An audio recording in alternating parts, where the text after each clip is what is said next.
Orang yang rajin tahajud akan mendapatkan 4 keutamaan yang tidak didapatkan oleh orang-orang yang tidak tahajud, sekalipun sholat fardunya begitu khusyuk.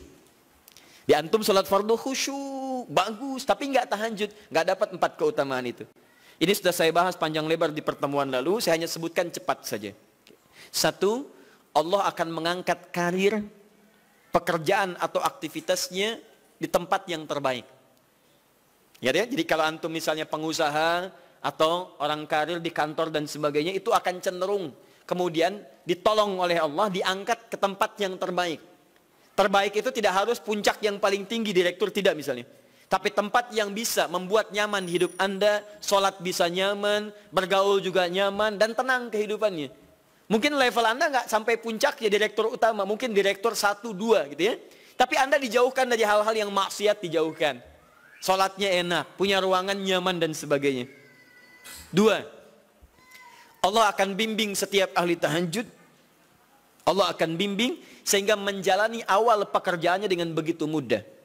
Wa rabbi adkhilni mudkhalas sidqin. Ya Allah, tolong bimbing saya supaya mengawali pekerjaan dengan cara yang benar. 3, awas hati-hati. Anda memang posisi tinggi, sekarang dapat proyek. Apakah setiap yang dapat proyek menjalani pekerjaannya dengan benar? Belum tentu. Jangan tinggi-tinggi lah. Maaf ya, apakah orang tua yang sekarang menyekolahkan anaknya ke tempat belajar menjalani awalnya dengan benar? Hati-hati ya Bu ya, Pak. Bapak Ibu menyekolahkan anak dengan awal yang salah, maka memberikan jalan keburukan ketika dia belajar.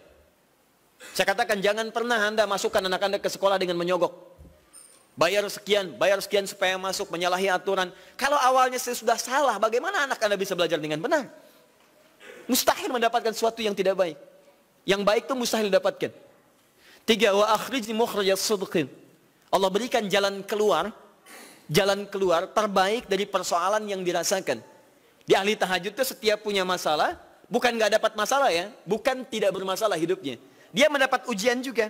Cuman sebelum diuji, diringankan masalahnya.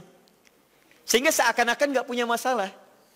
Padahal sama dengan yang lain, cuma saat akan dia lalui, Allah ringankan persoalannya sehingga mudah dilalui. Dan yang keempat ini yang hebat. Ya, waj'alni min ladunka sultanan nasira. Allah akan tolong langsung orang ini ketika ada lingkungan sekitar yang akan menyakiti atau menjahilinya. Kalau diisengi orang, diganggu orang, dan sebagainya, ini orang-orang seperti ini langsung mendapatkan perlindungan dari Allah Subhanahu wa taala. Ada satu kali, ini kisah nyata, seorang saleh, ahli tahajud, sampai saking ahli tahajudnya tidak ingin meninggalkan kebiasaan ini. Ini sangat nyata kisahnya dan tidak mengarang. Satu kali Pak, kemudian malam-malam dia perjalanan dengan rombongan. Begitu perjalanan, orang-orang tidur, sampai dia mengendap-endap, kebiasaannya tidak ingin diketahui oleh orang lain.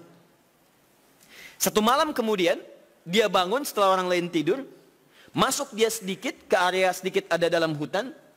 Begitu sedang menunaikan sholat, dia duga kemudian tidak ada orang lain yang melihatnya. Ternyata ada satu orang atau beberapa yang kemudian tergerak, mendengar suara dan menyaksikan kebiasaan dia. Anda tahu apa yang terjadi? Dan inilah yang disampaikan oleh orang-orang yang melihat itu. Begitu sedang sholat, teman-teman sekalian, tiba-tiba baru bertakbir malamnya, lompatlah dikisahkan seekor harimau di depannya. Dalam keadaan yang sudah lapar. Saya mau tanya pada Bapak Ibu, begitu sholat misalnya Allahu Akbar, tiba-tiba samping ada harimau. Wow. Apa yang dilakukan? Kabur. Udah gak panjang pikirnya, kabur ya kan? Tapi sekarang lihat apa yang beliau sampaikan. Begitu datang harimau itu, perhatikan ahli tahajud ini. Dia ingat dengan janji Allah. Dia ingat dengan janji Allah. Perhatikan baik-baik ya. Kalau Anda sudah punya kebiasaan Qur'ani dalam jiwa Anda, maka ayat itu akan hadir membimbing Anda dalam setiap kesulitan Anda. Apapun itu. Nabi Yusuf dekat dengan Allah. Ketika digoda muncul ayatnya. Laula arra'a burhana rabbi. Kalau bukan melihat petunjuk dari Rabbnya, niscaya ada sesuatu yang buruk terjadi kepadanya. Tapi Allah jaga beliau. Lihat baik-baik teman-teman. Begitu melompat harimau itu, kemudian dia katakan dalam jiwanya. Lihat kalimatnya. Ya khalqallah. Hei makhluk Allah. Dia tidak katakan ya namar, hei harimau, tidak. Kalau disebutkan harimaunya, menunjuk pada zatnya. Tapi dia lekatkan makhluk ini kepada penciptanya. Hei makhluk Allah. Ya khalqallah, hei makhluk Allah.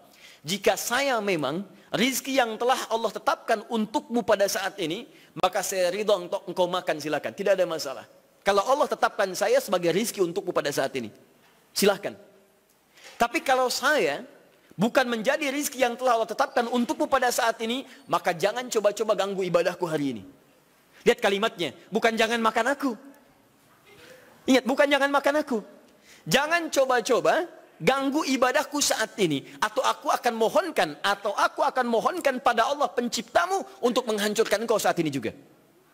Perhatikan, dia minta jangan ganggu tahajudnya, bukan jangan makan dirinya. Apa yang terjadi ketika dikaitkan dengan ayat perlindungan tentang tahajudnya, maka tiba-tiba harimau ini pergi meninggalkannya, mengaum sekali langsung pergi. Anda bisa bayangkan, bisa nggak malam-malam begitu Anda sholat, tiba-tiba ada nyamuk misalnya kan banyak tuh, begitu Anda mulai disengat oleh nyamuk, diambil Anda katakan, hei nyamuk, kalau ini memang rizki yang telah Allah tetapkan untukmu saat ini, sedot sebanyak-banyaknya, saya ikhlas. Tapi kalau bukan, jangan coba-coba ganggu saya. Atau saya mohonkan kepada Allah pencipta untuk menghancurkan kau saat ini juga. Masya Allah. Kira-kira apa reaksi nyamuk? Makin banyak kayaknya. Coba cek. Berarti chemistry-nya harus lebih dibangun lagi. Tingkatkan. Itu waj'alni min ladunka sultanan nasira.